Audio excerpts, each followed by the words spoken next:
A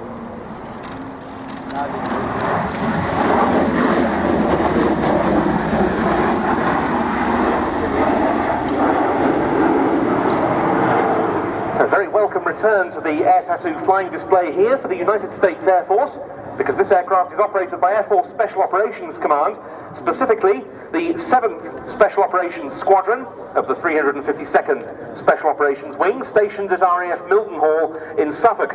And that unit received its first Ospreys in June of 2013, the best of both worlds, you might say. And so it's proved with the Osprey, which in operational service with both the US Air Force and US Marine Corps has really proved its worth in combat theatres. We're going to see all of those capabilities demonstrated here.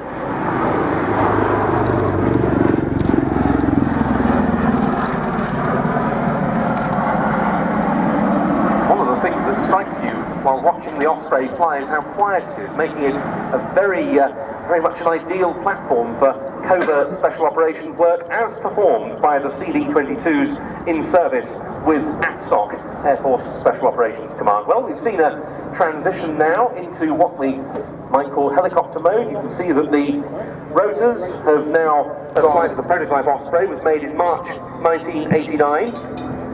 The US Marine Corps received its first MV-22B model, which we've seen here at the Air Tattoo in the past, for training purposes in March 2000, and they became operational in 2005.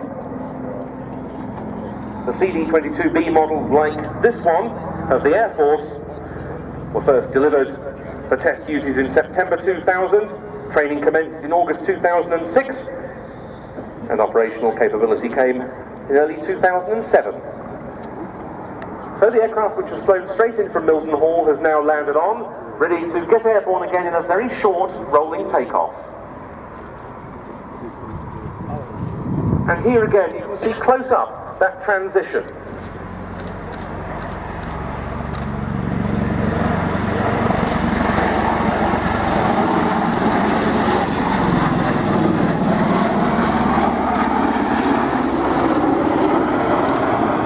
This aircraft's role with Air Force Special Operations Command is long-range missions in support of Special Ops forces, infiltrating them, resupplying them once they're on the ground, and then exfiltrating them upon completion of the mission. It's got a combat rating equipment required for the rapid infiltration and exfiltration of those Special Ops forces. They can also, of course, jump off the rear ramp.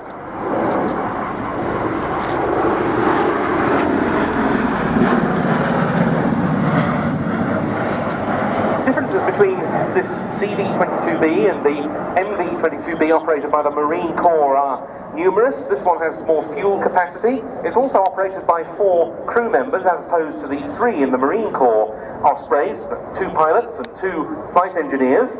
And it's also got a terrain-following radar to assist in the low-level environment that's so important for special ops work. It was the 58th Special Operations Wing at Kirtland Air Force Base in New Mexico that started crew training with the first 2 production aircraft in August 2006. And the following year, the first Special Operations Wing at Hurlburt Field in Florida received the first operational CD-22Bs. Now back to slow speed, and the aircraft will be coming into Crowd Centre for a little bit of hovering work. As I say, you should see if they do what they did yesterday on the rear ramp, that ramp-mounted machine gun, because this is a very versatile aircraft. There are all sorts of discussions going on as to future capabilities for the Osprey. Bell Boeing are looking at a gunship version, and they've carried out testing of rocket and missile armament. Using the Osprey as an air-to-air refueling tanker is another possibility. Already Ospreys are used by the US Marine Corps Presidential Transport Squadron HMX-1 to carry support personnel and members of the press corps.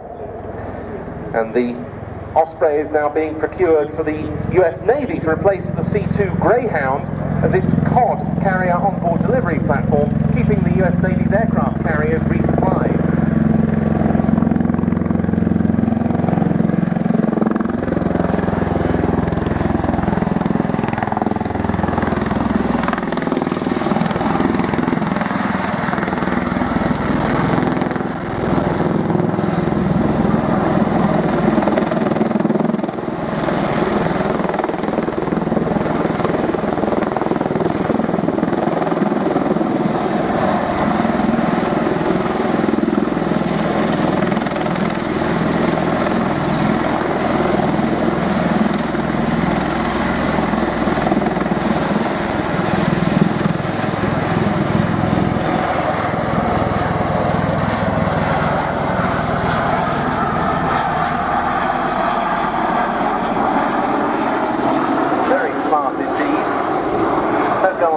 fast today, I noticed. The latest bit of Oesprey news came only last Tuesday when a deal was announced that will see 5 V-22s being